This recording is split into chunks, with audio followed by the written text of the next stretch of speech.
Hey, you guys. Welcome to I Love Green Guide Letters, the podcast where we talk about the letters to the Age newspapers, television, and radio lift out, The Green Guide. I am Steele Saunders, and I do love those Green Guide letters. We are live in the Hollywood adjacent studio apartment. It's not a studio apartment, it's just an apartment. But we're in it's complicated. It's a studio in an apartment, okay? Wow. We're off to a good start, and we are here to love some letters. You can watch David Quirk's tongue go in and out if you click on the YouTube link at the bottom of your little podcast app there. But welcome my old buddy and his tongue, David Quirk.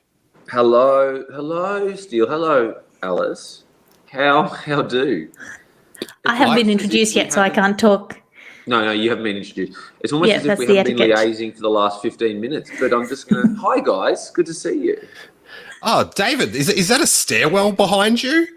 It is. Sorry, there's just more things we didn't just talk about for 15 minutes.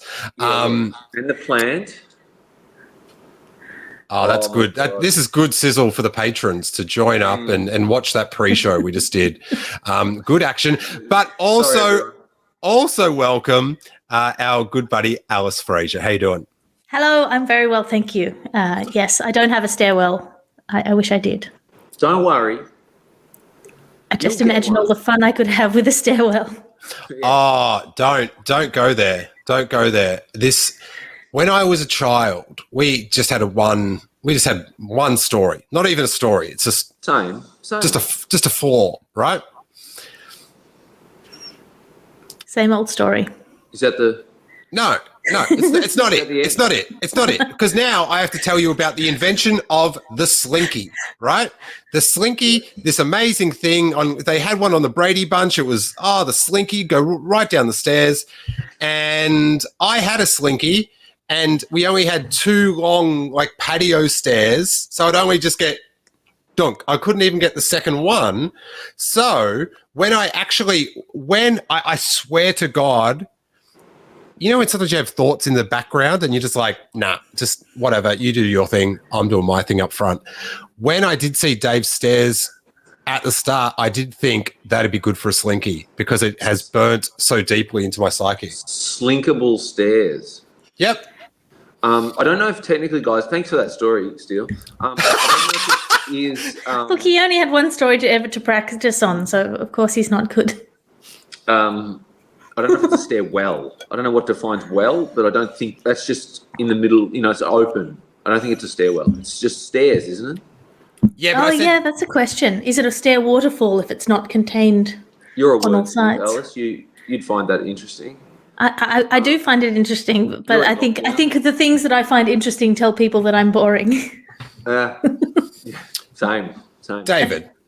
Yes. Listen, this might be a surprise to you, but I was once involved in comedy, right?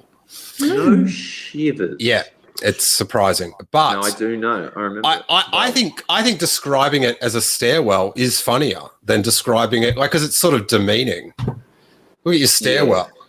Staircase. Everyone wants a staircase, especially if they like Slinkies. A stairwell, that brings up moldy apartment vibes. Yeah, it's like a dirty stairwell. Yeah, see? Yeah. Goes right down. Ugh. Yeah, it's a filthy Staircases go up, stairwells go down. Is that the difference? Yeah. There's no good can come from a stairwell. All right. This is kind of disgusting, but going back to my younger years, if one of my friends drunkenly urinated in a stairwell, I'd go, oh yeah, probably wouldn't, but whatever. But if they urinated down a staircase, you'd be like, what are you doing? We live in a society. Come on. He's made it. He's on the staircase. No, he shouldn't. You can't. It's a staircase. A stairwell, he'd be like, oh, that checks out. Yes. Yeah. So if it's a staircase, he's like, how'd he get in there in the first place? Yeah. Let alone the pissing. Yeah. Okay. I understand. Good. What is this podcast about again? The Green Guide Letters. Green Guide Letters. All right.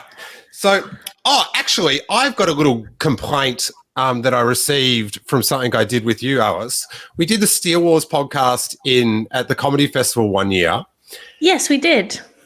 And Ben Russell, at my request, did his impression of Michael Caine being Jabba the Hutt, right? A brilliant impression that if you haven't seen it, you should seek it out. I don't know if it's available online, but if not, figure out time travel and get there. Great impression. Listen, I've got your back because it is on my Steele Wars YouTube channel, right? But a few people have, like some people are like, oh, that's the funniest thing ever, whatever. There's a couple of complaints that complain that I laugh too much at it and I spoil it for everyone.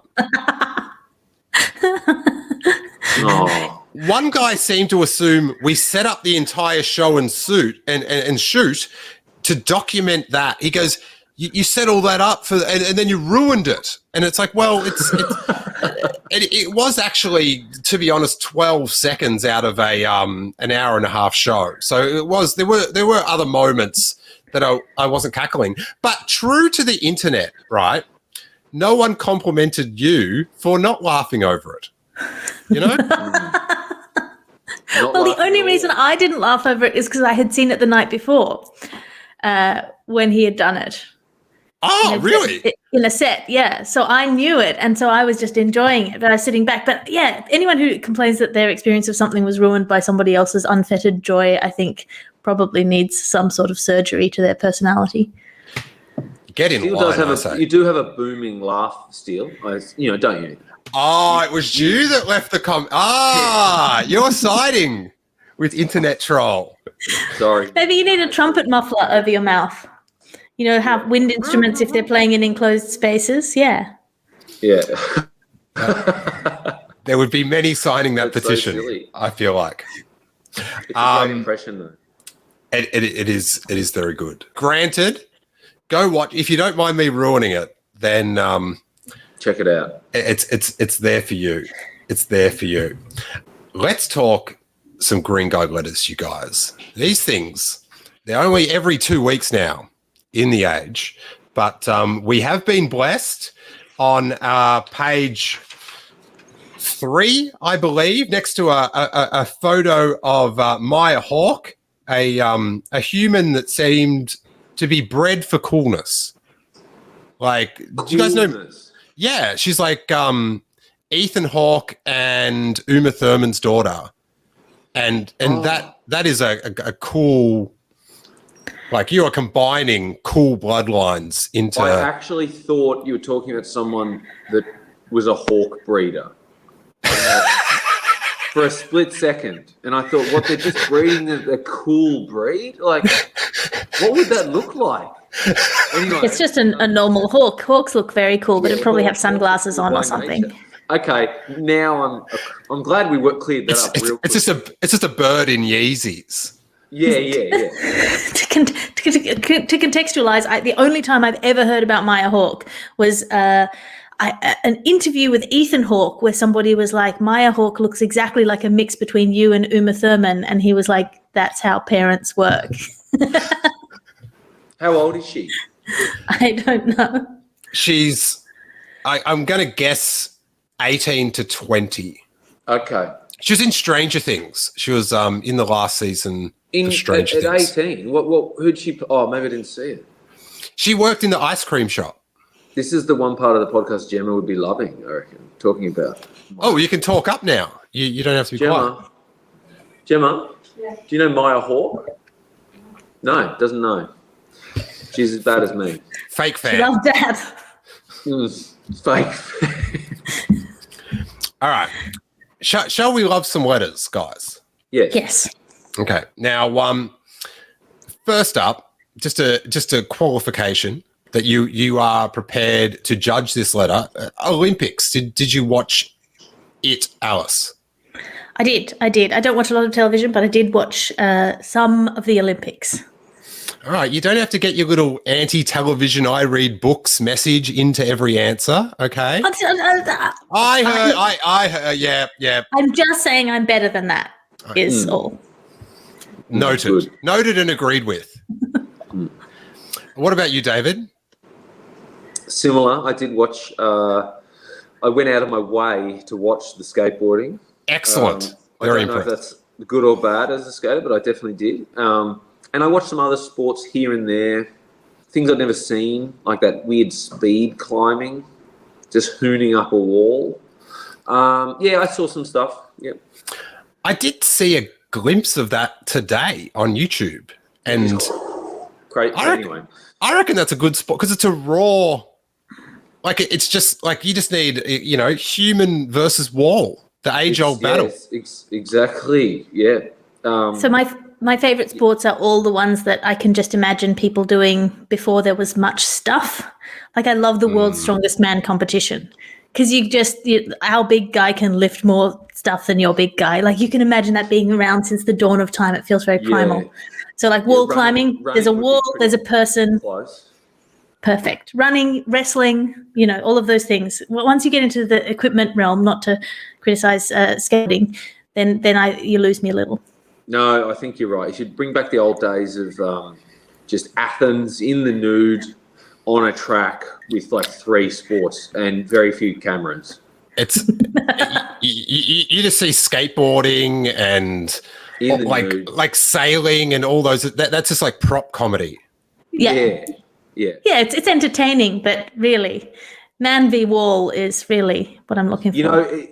There's a lot to say about the Olympics, just from ethically about how corrupt they are and how bad they are. But if we leave all that aside, I think the Olympics just went to the dogs when they just brought in tennis, a sport that I don't mind, and it's like skateboarding should be in the Olympics before tennis. I'd almost go that far for some reason.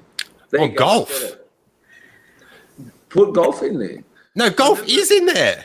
That's why it's so weird. It's just like pro golfers just like, I'm just having another round of golf. It's another tourney. Roy and HG, once time they were doing their thing, and they just said, put V8 supercars in there. You may as well, Once you have horse dancing, yeah. Yeah.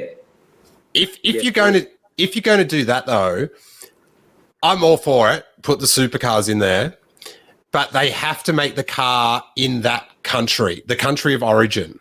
Oh, that's good. Because that's the real, that's the major part of the athlete, if it were. Yeah. So true. So if you're representing New Zealand, you're whacking together a car. Out of all, even better, and this makes it fairer, you're not allowed to get any materials from another country. You have to mine all of the raw materials yourself. Yeah, let's see what you got. The word super would be thrown out pretty early, I reckon.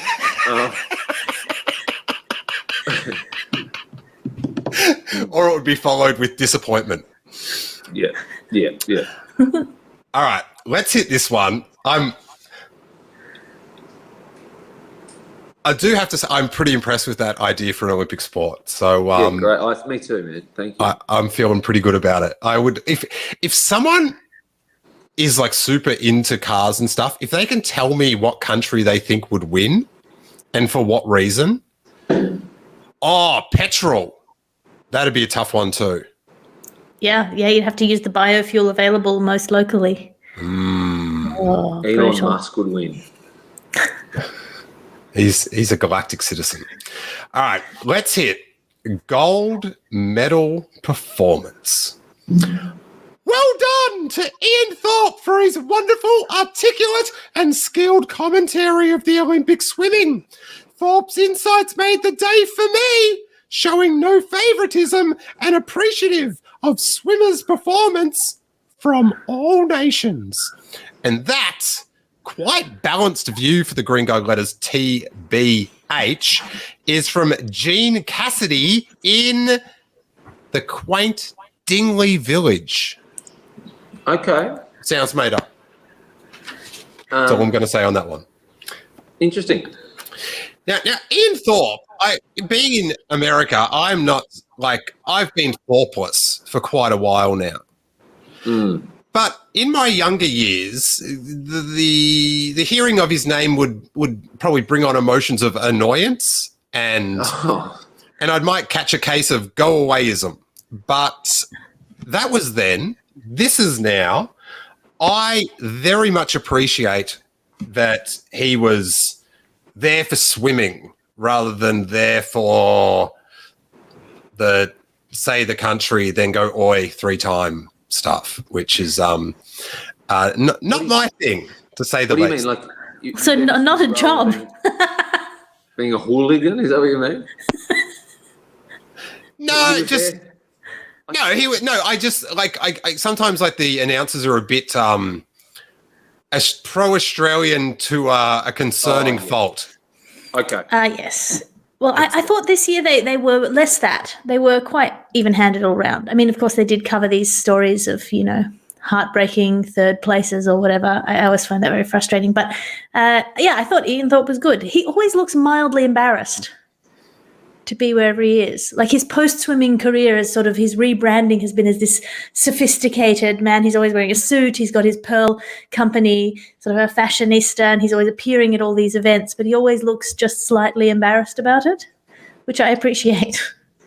I can't comment. I feel like I missed him almost entirely. I watched some swimming, but I missed him. Can I hit the I would like to know more button on the Pearl company, please? Yeah. Yes, he has a line. Does he swim down himself? Thorpe, gold medalist, gold medal picked, because that's bang, ordering some. But do tell the reality, which is probably very disappointing in comparison. No, he sells jewelry for men and women, and it's made of pearls, and it's associated with his brand because he's a sophisticated man. But it sort of feels quite artificial that they've decided that he's a sophisticated man. It's hard to see someone as a sophisticated man when you see them in their Speedos. Or spent years getting paid to rip into a muesli bar on national television. Oh, that's right. Wow. But I'm good on him. I hope he does dive for a couple. He should have at least dived for the first one or the millionth one or. Yeah, I don't think that's part of the narrative, and I'm not sure that he can hold his breath very long.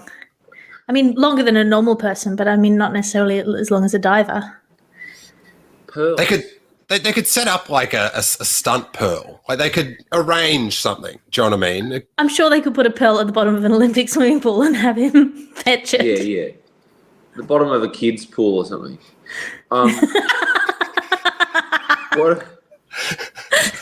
Just knee deep in water, have him crouch slightly and fish around. I don't think that's really in the sophisticated image.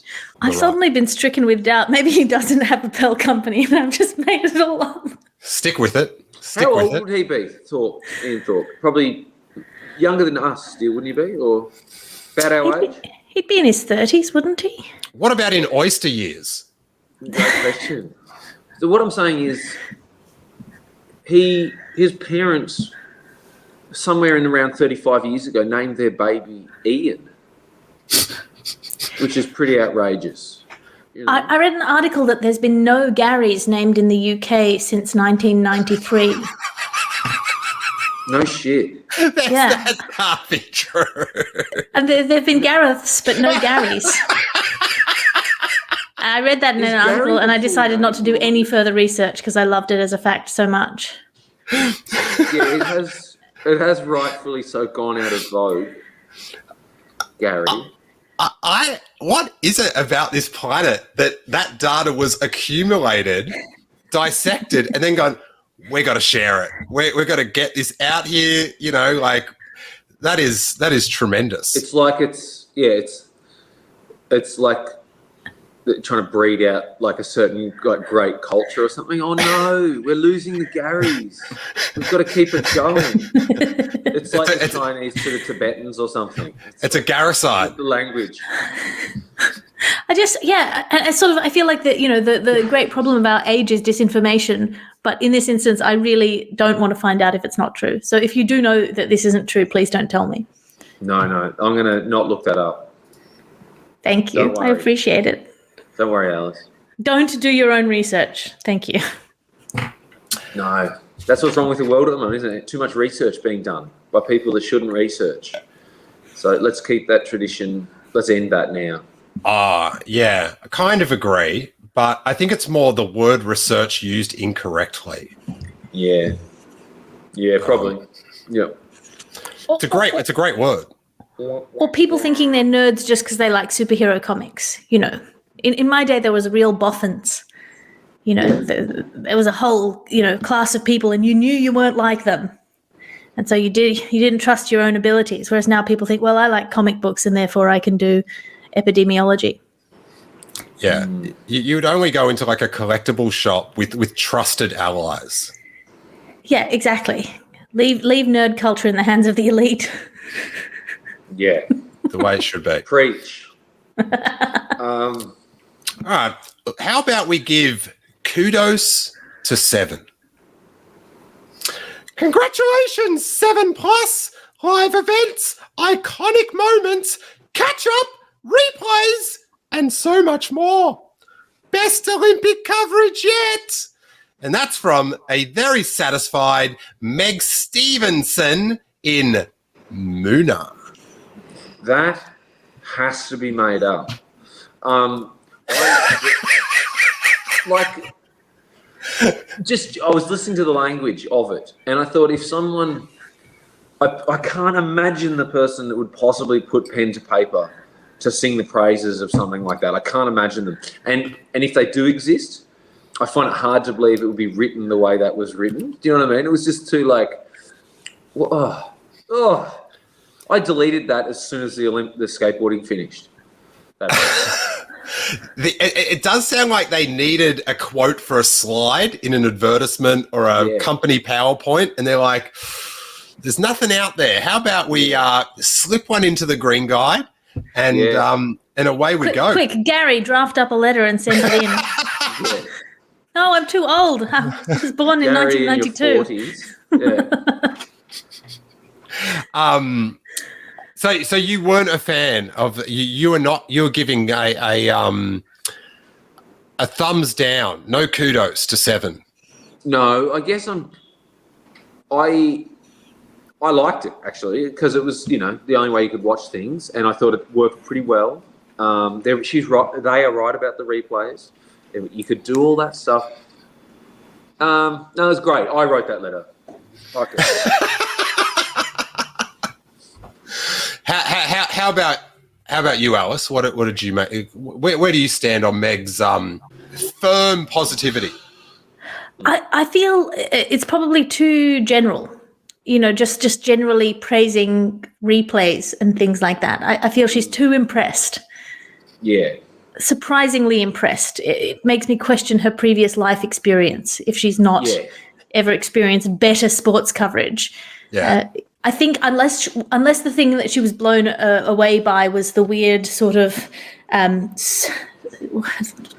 Thunderdome kind of visuals that they had for the commentariat, which they had this big screen that went round in a curve, and they would just sort of walk in circles doing commentary in front of different pictures. Yeah. Like they were constantly in a museum. That was their odd thing. They weren't behind a desk. It was almost kind of walk and talk. Yeah, kind of West Wing style, trying to zazz it up because they weren't allowed to go anywhere. Like these sort of sweeping vistas behind them. No, that sounds... That fills me with anxiety. I don't like it when people... If I'm sitting, I don't like people talking to me when they're standing. Do you know what I mean? Like if I'm sitting like at a pub or something, someone goes like, "Oh, hey man, how you doing?" I'm like, I will say, "Oh, can you just sit down?" Because I don't enjoy this. Do that. Yeah, I just don't like if they're taking my order. Like we've got a job to do, so there's that. I don't ask them to sit down. But how do you handle school photos? Oh, I've blacked it out because of the trauma. I don't remember a thing. So yeah, to have that like me sitting and them like on just desk. What's wrong with the desk? Yeah. Yeah, I didn't love it, but I can understand why that might blow somebody away because it was the innovation of these games was the sort of strolling around in apparently circles forever and ever and ever. Yeah. Yeah. Like, who are they trying to improve? They're about to show a guy run the 100 meters. Like, they're not What I want to know is if it was a circle or if it was a hemisphere, and then at the end of every take, when they cut back to a sport, they had to go back to the beginning and time their walk so they didn't run out of backdrop. That would be the one thing that I would be interested in knowing about the sports commentary during the Olympics from Channel 7. Or when they got around to the start again, someone was there holding up how many more laps they had. Well, also, it was nice to see Bruce McAvaney not trying to be taller than his female co-commentators. Oh, yeah. I enjoyed that. Was the thing. I did enjoy that. He was just being the height that he is, and a good height it is. Yeah. So has Bruce had a history of lifts or no? But No, like I think the history of television is of putting small men on boxes. Yeah. But I think there is a charm to the tiny. Or simply as charismatic. not standing. Everyone's sitting, so it's either harder to tell or the seat will be higher for a small person. Now here they are on equal footing, no pun intended, and Bruce McAvaney's a short dude next to some taller women. Bit of underrated body positivity there from the Olympics. Yeah. Accidental perhaps, but great. Sometimes trying to look taller than you are is a mission impossible. That's a movie reference. There you go. Thank you. Alice, for David and I feel like we might have conflicting emotions about it, but it was a monumental moment in skateboarding, both good and bad, depending how you look at it, that it was in the Olympics. How did you catch any, and how did you find it? I saw a little bit of the skateboarding, and much like all Olympic sports, or most Olympic sports, you don't know anything about the sport. You come in and you can sort of immediately see who's very good at it. Mm-hmm. There's something about very good athletes that sort of transcends your back knowledge. There's something about the grace with which they move. But I can imagine for you it must have been like reading Narnia and then getting to the end but actually being a Christian. You know, at the end of Narnia where you find out that Aslan was Jesus all along. I remember feeling like really let down and betrayed. But for you, when the skateboarding got to the Olympics, it must have been like, yeah. What's good is I have no knowledge of Narnia in any way, but it still sounds very funny. But let me tell you about Jesus. But yeah, I think we probably did feel a bit like that, Alice. Yeah. Yeah. Just that I felt quite neutral about it. I was like, oh, but you must have been quite excited. Do you feel vindicated? If it had gone ahead last year, 2020, as planned, I can guarantee I had very strong convictions and an emotional standpoint about it. And over the course of the last, probably because of COVID, just settling me right down, all kinds of life changes maybe. One day I just noticed I just had this attitude when it was just, I still don't love it at all, but it's okay. Like, let it happen. I was like, oh no, it's the softening of old age. I've softened. So you didn't love it. You didn't love that. I love watching it. I enjoyed watching it. I just think it has no place being in there. Like, if you're going to put skateboarding in the Olympics, you may as well put graffiti art or something in the Olympics. Because I'm serious. I just call it graffiti art. While someone's climbing the wall, someone's next to it. Yeah. In all honesty, because skateboarding, it was, as you know, Steele, it happens to be physical, but it's a creative expression normally done in the streets, like graffiti. And it's a crime half the time. Do you feel like it's sort of sold out to a certain extent? That by being legitimized by the Olympics, it's lost some of its edge. So it's like skateboarding did a Zoom gig. Yeah. For a lot of money. So I would have assumed that you would have been excited because it's your hobby and it would bring lots of young people to the sport. That's what they always say about the Olympics, but I don't think young people watch the Olympics that much. But the point being, I thought you would be excited and thrilled. So it was like more like me reading Narnia, not being a Christian. Yeah, I suppose. No, but I just think it's just going to change. The thing that Steele and I love about, and most skaters I know that have been doing it for a long time, what they love about it is, well, it's hard to put your finger on exactly, but now because of, I think, Instagram and all that kind of world, and now it's very corporate, something's lost. Like there's this edge that I think will be lost forever, I think. Like a parkour competition, or I guess if you're an assassin, seeing a paintball place go up. I disagree, David. Yeah, tell me your theories. Because my theory is skateboarding's always been whack. Like, there's always been like the corporate big like budget, like whether it's like the Coca-Cola team or, do you know what I mean? It's there's always been this corporate sellouty best of it. So, and I think about the thing skateboarding, the spirit of it being lost. I think that like the gnarliness of skateboarding gets gnarlier at the same time as it gets more homogenized. But I think you're right. I think the coolest thing was that the girls like ripped, and then that's like parents are watching TV, and you know, it's obviously a lot easier for, you know, a kid who's a boy to convince their parents to get a skateboard traditionally, but then now these girls watching TV with their parents are seeing these girls that sort of broke the barrier and got gnarly, and that is sort of like now they don't have to play, like they've got that option of like, if I want to do that. Whereas so many of those girls in the Olympics, their story was, I went to the skate park and I got shit hung on me for the first 8 years. And even this is one thing I noticed, David, is the girl skateboarders, like when we were younger, the girl skateboarders dress like boy skateboarders. Like they all dress like tomboys. And now the girl skaters have got their own style of clothing. Like they skate, you know, some in like overalls or dress, like that, or like even like little crop tops and activewear or something. Yeah. So they've sort of, they don't have to dress like boys to not stand out anymore. But I thought that was the coolest thing. And I would totally agree, Steele. Yeah. I like it how you have to jump in, just like, I'm not disagreeing with you on this point, No. Steele. No. The irony is, I do think that the funny thing is that was happening without the Olympics anyway. So it's just, but it wasn't broadcast on television. No, but I'm just good things need to be broadcast on TV. You know what I mean? Like all the cool things I found for it to spread. No, the average age of television watchers now is, I think, 55, isn't it? So maybe we'll get some older people entering into the skateboarding arena, which, again, not a bad thing. The kind of people will find skateboarding anyway. You know, so now it's just because they've got barriers. I'm not getting you a skate. Like so many of those girls had a story of like they wouldn't get me a skateboard. Okay, yeah. From an outsider's perspective, the barrier that you have to break to enter into skateboarding in a serious way seems to be your arm 3 times. Touch wood, Alice. That's no good. Yeah, I'm touching you. You give me. As I said, I'm a complete outsider. Just that's what it looks like from the outside. You just have to be willing to knock a couple of bones out of joint.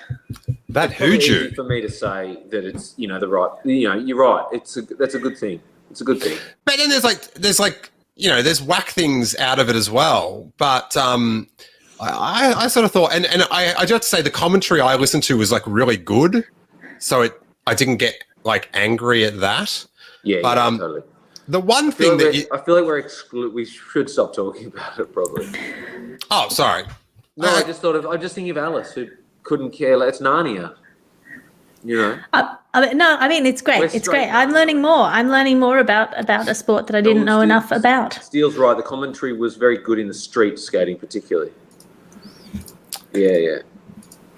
But I would just tell you my Olympic magic moment. Yes, please. And I love this because it was sort of like the ladies who were in the skateboarding who had to like get through all this like crap at the skate park and all that sort of stuff. And like they were the ones that showed like how cool skateboarding was. There was this girl from Japan who was like the gold medal favorite, and she had one more run. It was the last run in the bowl, and she was 4th, and she missed her last trick, so she stayed in 4th, and she like started crying.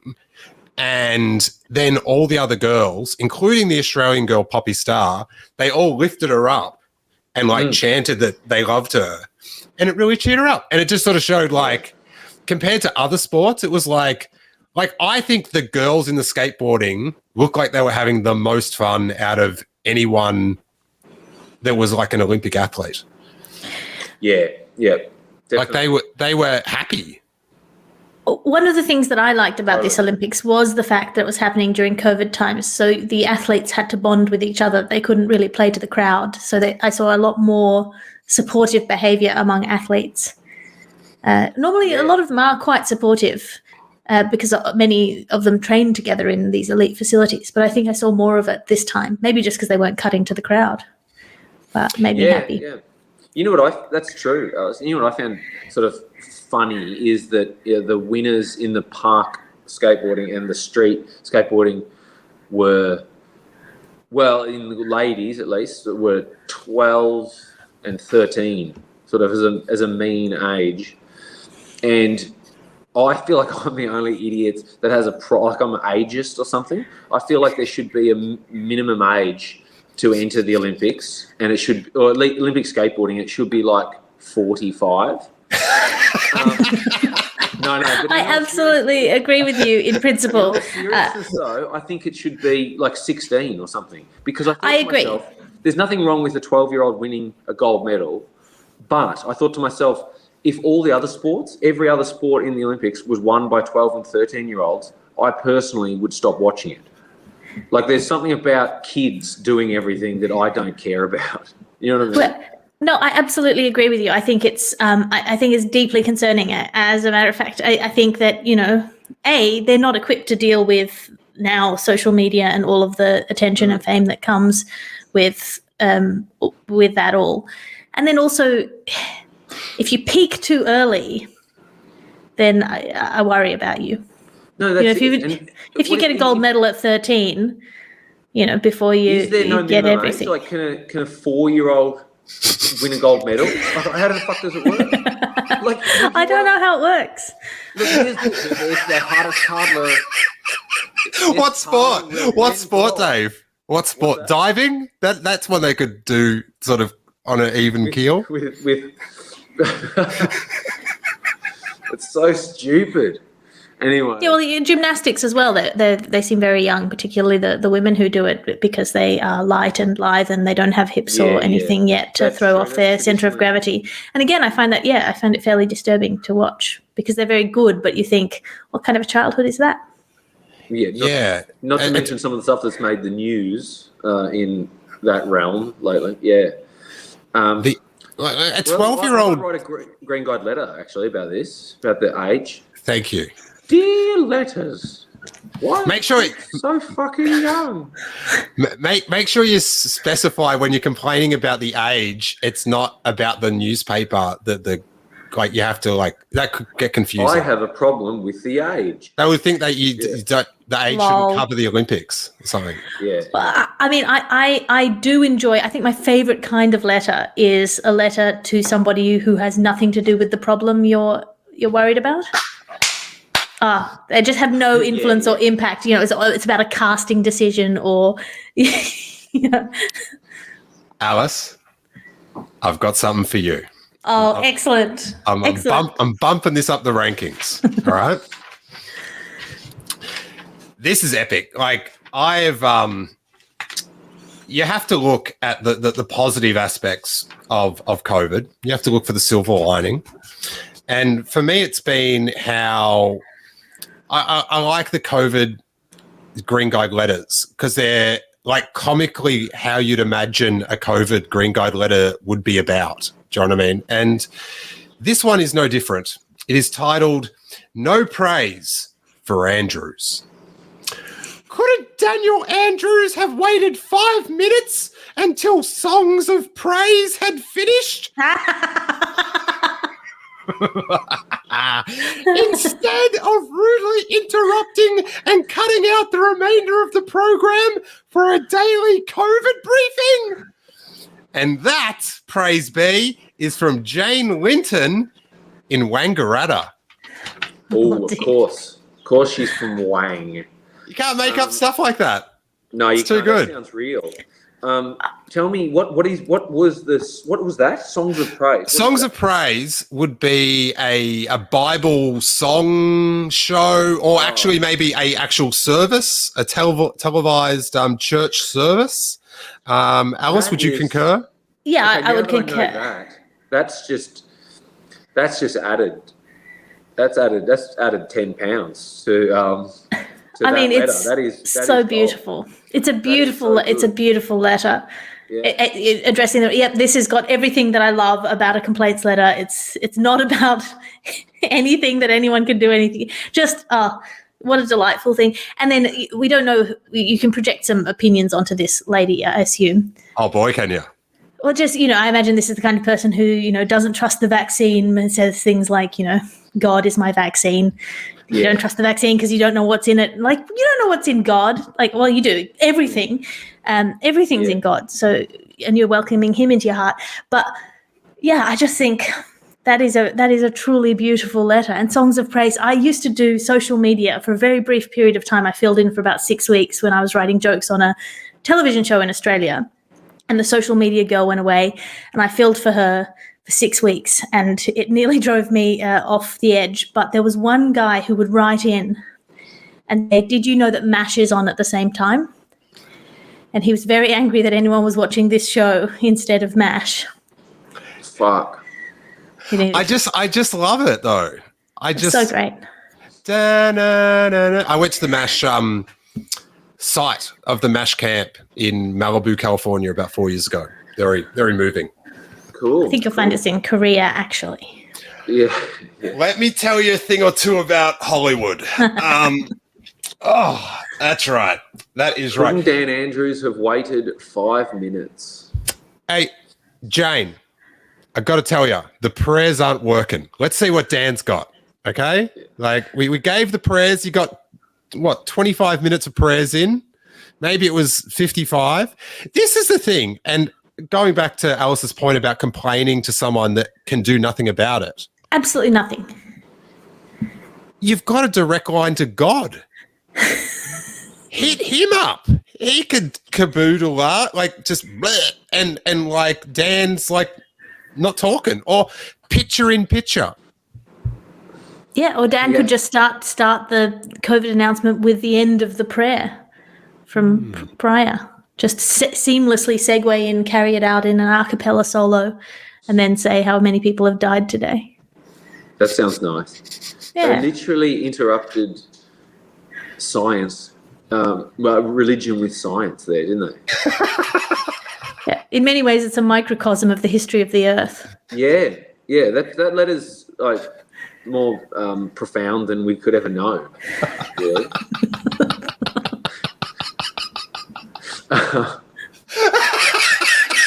That letter is why there's so many problems in the world right now. Oh, I don't know. I'm glad they got it off their chest. I'm glad they got it off their chest. That's really delighted me. Thank you, Steele. Excellent. Yeah, it's really excellent. good.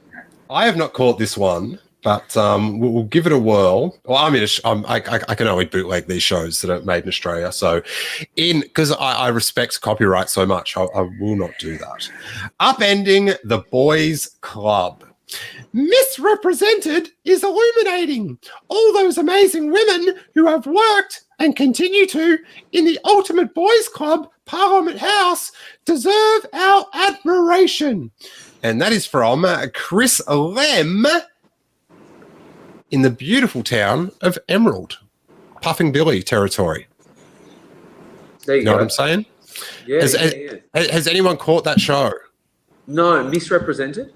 Yes, it's I do peruse the Green Guide weekly, so I am across what's on television. But I think it's like interviews with a lot of women throughout history that have worked in Parliament House.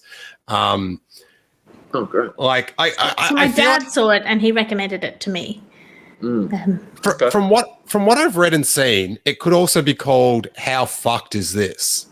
Because that is a lot of the stories is just like, how fucked is this?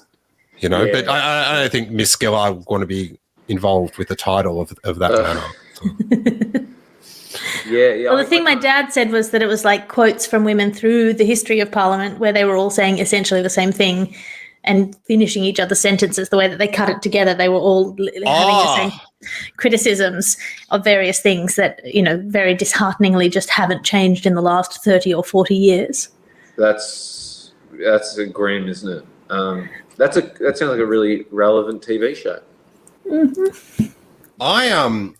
you sort of listen, Alice, as a man, right? Listen here. You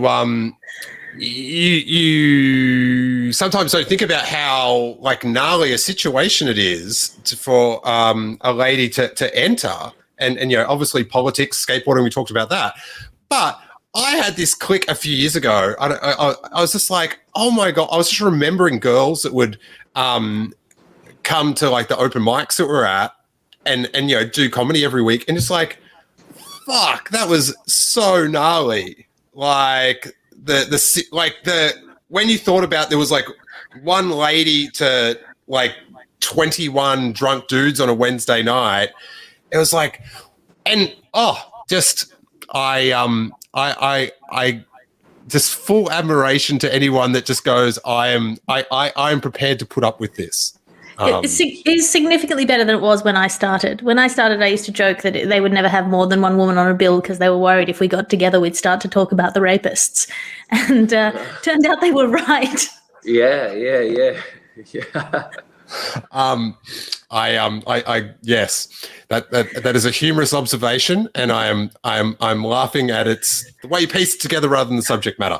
I'm glad it's better, because I didn't feel comfortable in some of these places, and I am large sized. That's true.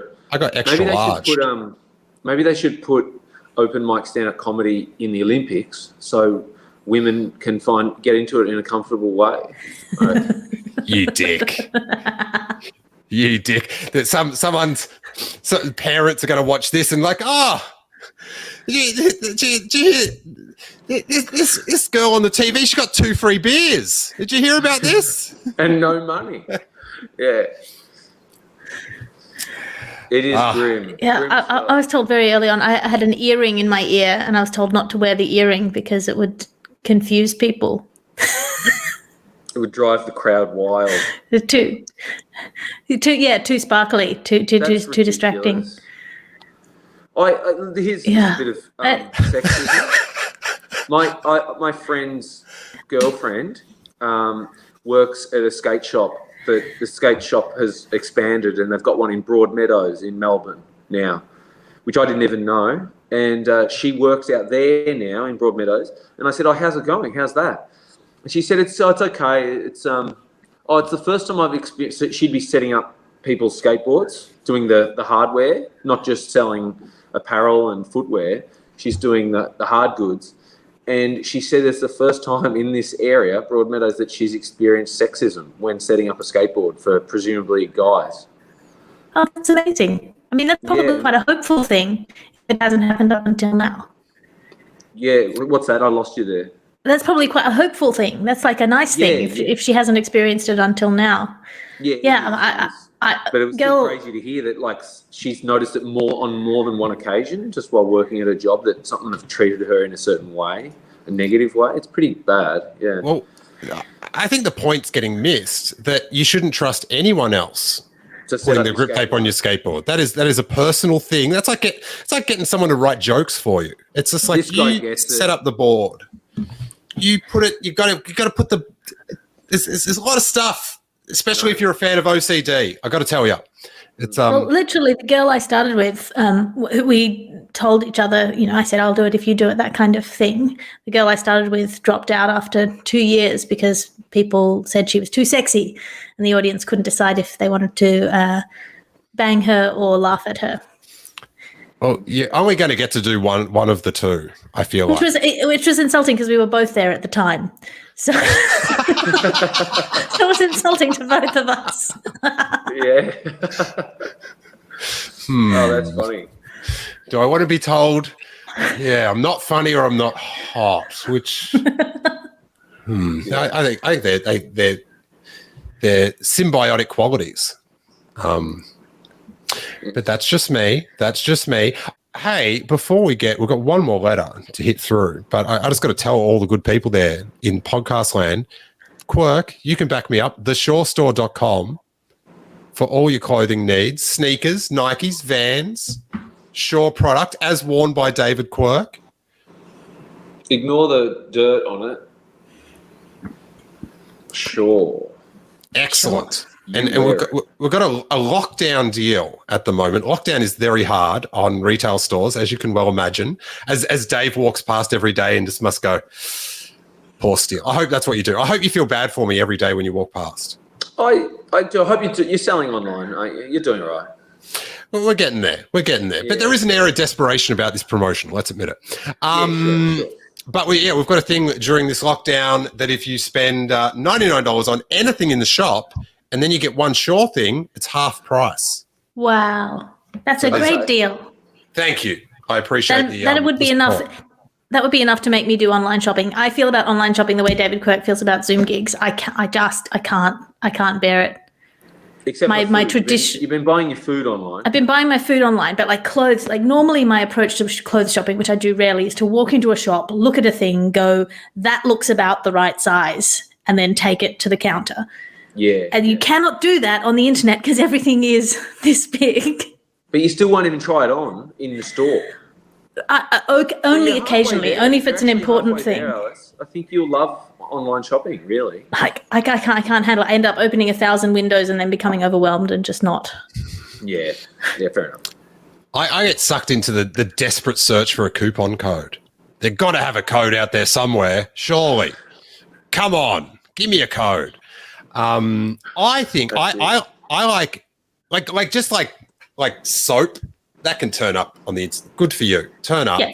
But like clothing or something like that, I think part of the purchase price is the experience of going into the shop and you walk out for a little bit and you're all stoked and stuff. Like just opening up the mat, like, nah. And you find it there and you're like, I found this thing and I've got currency to, it's great stuff. SureStore.com. Can't beat everyone. Just ignore everything I just said about the thrill. I'm just like, oh gosh. No, you but still I feel like skater clothing is more forgiving than the vast majority of clothing because it tends to be slightly oversized and sort of cool and loose.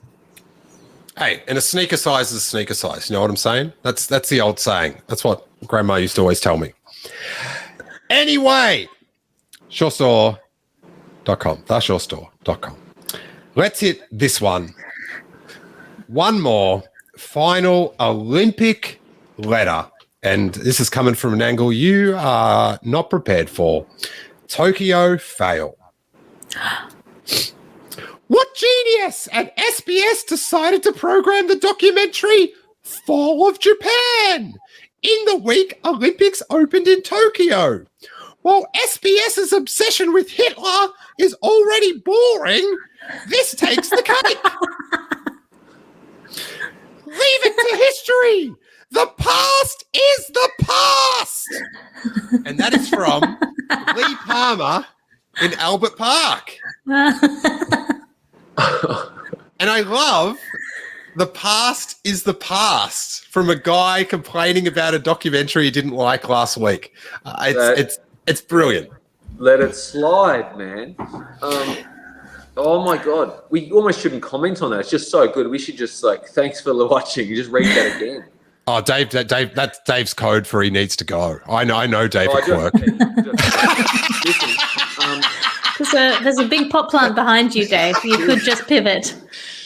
Just call it, just pretend it's a stairwell. SBS's obsession with Hitler. No. What is it? Love for Hitler? Obsession with Hitler. That's good, you know?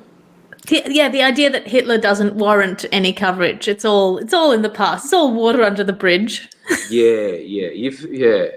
That's outrageous. The past is the past is good. Is it bad taste that they did the fall of Japan at the same time as the Olympics? I don't know. Is that a problem? It's. I would avoid it. It seems I feel like if it was like the elite, it would be hard because they admittedly do play Hitler documentaries all the time. I don't know about SBS actually, but my dad watches that History Channel on Rupert Murdoch's Foxtel service, and they're wall to wall Hitler. They're all about it. Yeah, right. They love it. their obsession with Hitler, hey? Well, so this is like the central premise is flawed here, because his issue is with documentaries and the past being covered in the present and history as a whole. Like, this is a deep letter of just never look back, live in the moment kind of hedonism. As a grandchild of Holocaust survivors, I think it's a thing that you probably couldn't pay too much attention to, but I can understand that other people might have a different perspective. It sounds that he's against not just the idea of history being, televised, but also just the nature of a documentary. Because if something's being documented, it has to have happened in the past. So and in fact, all television. I'd love to know what kind of TV he expects to see. Something like just pure like this. And even this is like already recorded. People are going to watch it later. Like, what are you got to have a face-to-face? Just CCTV footage. Just current CCTV footage of the street outside your own home. Nothing more. Or just knock on his door and have a chat to him. Like, he wants it in real time. He's watching the news today in Cremorne. He's like, oh, no, let me stop you there. Let me stop you there. Let's find out what's happening tomorrow in Cremorne. Thank you very much. To be fair to him, a significant proportion of the modern news coverage is like what I like to call pre-news. It's the reporters speculating about what might be about to happen. Is it? Yeah, it's a lot of like, when they come out with scientific studies before they've even been vetted, or this thing might have a thing might mean chocolate is not good for cancer or whatever. And you're like, no one's actually done this research. They've literally just funded the study. It's pre-news. What's going to happen next? What are they going to say? I hear that Gladys Berejiklian is going to announce, and you're like, this isn't news. This is just guessing. You're just guessing. Sorry, this is my green guide letter. This is, I should send something in. It's like that dude in Home Improvement, over the fence. It's all over the fence talk. Yeah. It's like I hear she's going to do this. It's like, well, who'd you hear that from? Oh, I got a friend in the government. Just on the download. I've heard. And the real problem is that then by the time the actual news hits, everyone's bored of it. So it doesn't have any impact at all, because everyone's been guessing about it for weeks. Yeah. Are they as bored as Lee is with the SBS's obsession with Hitler? I do have to say, regardless of if they overdo it or not, I don't know if the word bored should be used in a conversation about Hitler, maybe ever. Like it's just like a bored. You could be worn out by, but bored is a bit self-centralized. Yep, completely. By the topic. Yeah. I feel like say what you like about Hitler. He was not boring. Yeah. Yeah. Hey, I don't know about this obsession on SBS, but I hope you weren't bored throughout our podcast. This is our words forming art in your ears, pixels on your screen. I've had a delightful time. David Quirk, I'm always fascinated with your career. Where are you doing some Zoom gigs in the next couple of weeks? Career? Let us know. Thanks for asking, Steele. I believe, as Alice would know, it's with Kirsty Wiebeck. I think that's on the 25th here in Australia. I'll be doing that. Look forward to seeing me do my first stand-up in 18 months online. It's just Dave counting money for 10 minutes. But yeah, that's it. I've had to reschedule. I'm trying not to use the word cancelled because that's not okay. So we're saying the word postponed to some shows I was doing at Comedy Republic. They might happen, but they might not happen in mid-September. Follow me on Instagram if you want, and I'll post about that with skateboarding and pro-animal material. That's it, really. That's all I've been doing. Alice, how are we? What have we got? What have we got on the sizzle? So I'm all podcasts all the time these days. So I have my weekly podcast called The Gargle, which is a satirical news podcast with no politics. It's a spin-off of the Bugle podcast. And I have my fortnightly podcast, which is Tea with Alice, where I have interesting discussions with people, difficult discussions with interesting people, I think. And you've been on that, Steele. I have. I actually have such fond memories of doing that. I remember we had a great time. It was a delight. We should have you back. I'm right here, Alice. I will. I would very love. I would very love to have you on. I've run out of words. I have my monthly podcast, The Last Post, which last year was daily and is now monthly. I have basically go to patreon.com/Alice Fraser. It's got a one-stop shop for all of my podcasts and blogs and stand-up specials, which you can get for free. My weekly Tea with Alice salons, where we all sit in a Zoom room and chat about stuff. Awesome. Excellent. I do have to say that, lockdown, obviously absolutely brutal, but hang on to that feeling of like, oh, I'd love to go to that. I'd love, if it wasn't lockdown, I'd go to that and get out there and support some shows and live as like, don't, like get out and then be like, I'll go to the next one. Tell us when you're next on.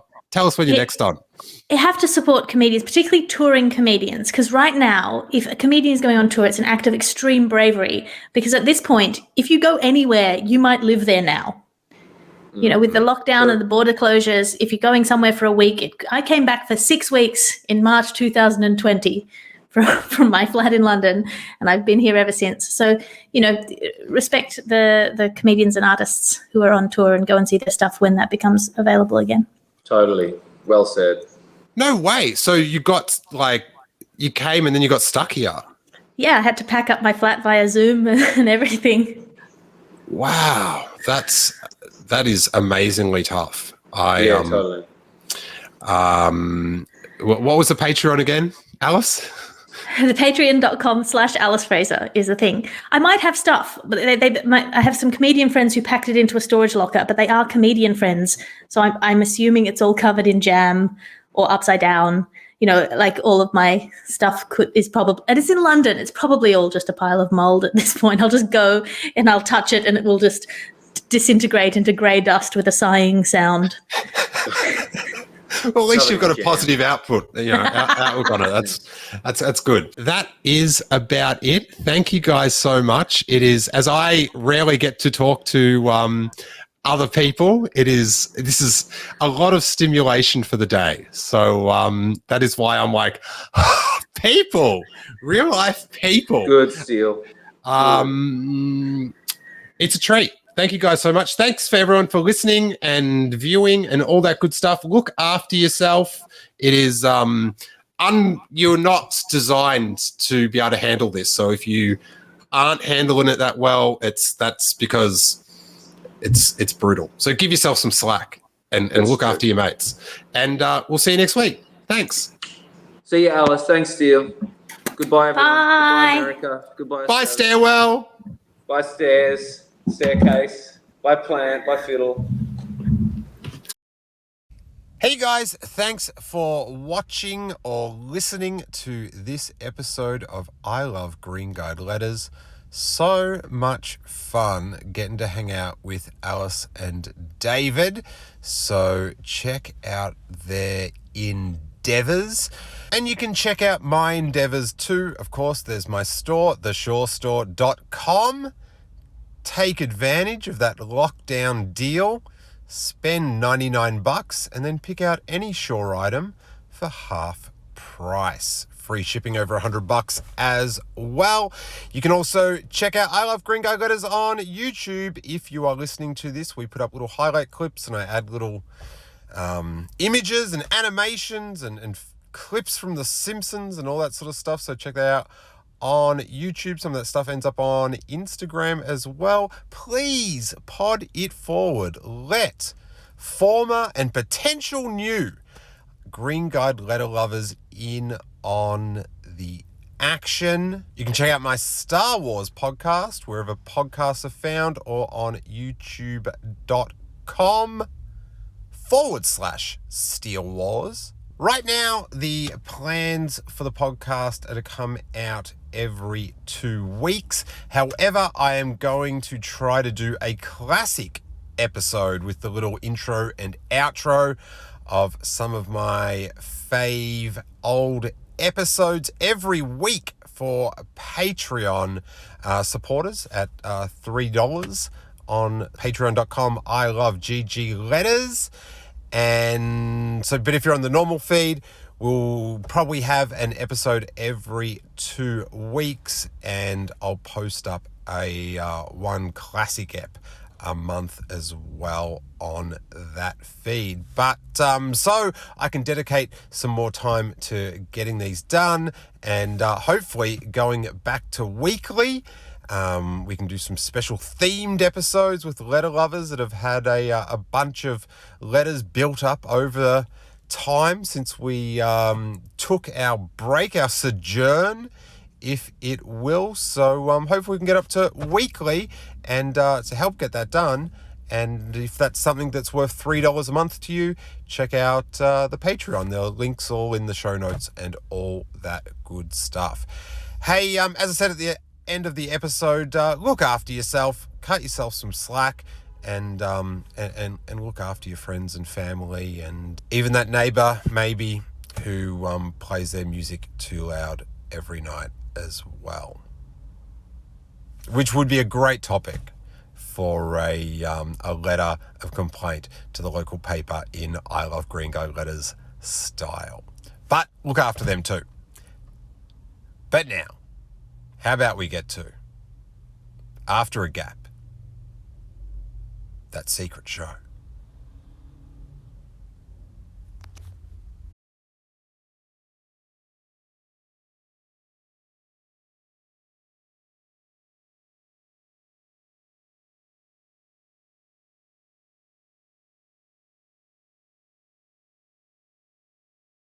I got to tell you, after that story, I am feeling a lot of emotions. Bored is not one of them.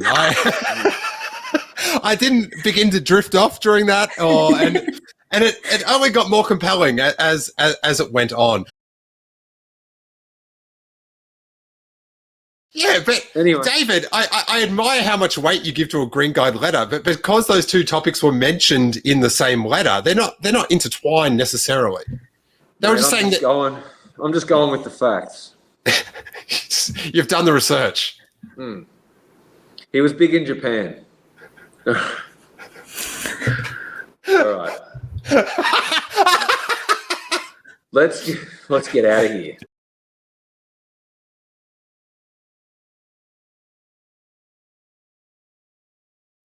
This is going to be a hard one to edit us out of. I've got to tell you that much. I'm so sorry. I'm so sorry.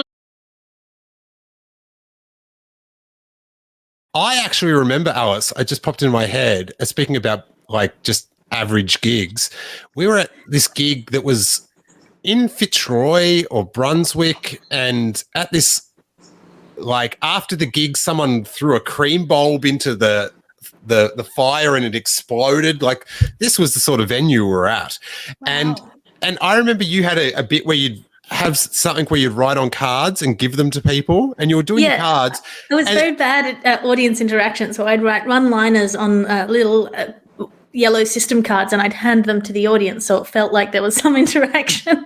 And I've got to tell you, they weren't an audience up for much interaction, or that I wanted to interact with anyway. I was sort of just like, I'm just doing this for the crew at the back. And when you were I was just like, oh no, I wouldn't do the cards tonight. This is not a card-friendly environment. I can't remember that gig, but there's been so many. There's been so many. I just like, if it was a gig like that, anything elaborate, I'd just be like, nah. I'm not putting it out there for judgment. So I once had a guy at a gig. There's a 3-gig run in Sydney that you can do that involves the Manly Boat Shed and then the Oatley Hotel. So the Oatley Hotel, and a guy in the front row said that he would rape me, and he was in the front row, and he was trying to be funny about a joke that I'd done, and I went to town on him. I was like landed a couple of punchlines on him, and after about the third one, he went, "Well, now I don't want to." Like Win-win. It was a worse insult. No, you really turned him off. Yeah. I found that so funny. Daddy. that he thought that was a worse, a worse insult. Oh my God. I that is a hard thing to process as like you're watching someone and like, this is a conversation I'm up to have. Let's go. Let's talk about it. I've done that gig and I can imagine that though. Yeah, it went from being like quite an unpleasant and traumatic incident to just being so funny. There was something about him taking it back. Well, that's the best part of stand-up comedy. I feel like a traumatic incident that just ends up being funny. That is a beautiful thing. A beautiful thing.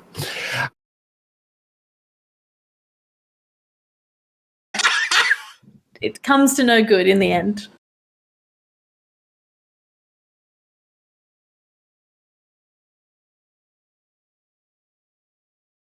Yes. Probably shouldn't have said what I was being paid, but hey. I believe in Editors, pay transparency. Bleep it out, could you? Just beep it out still.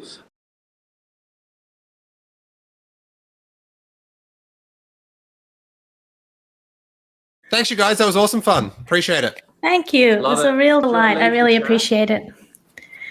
Should I leave?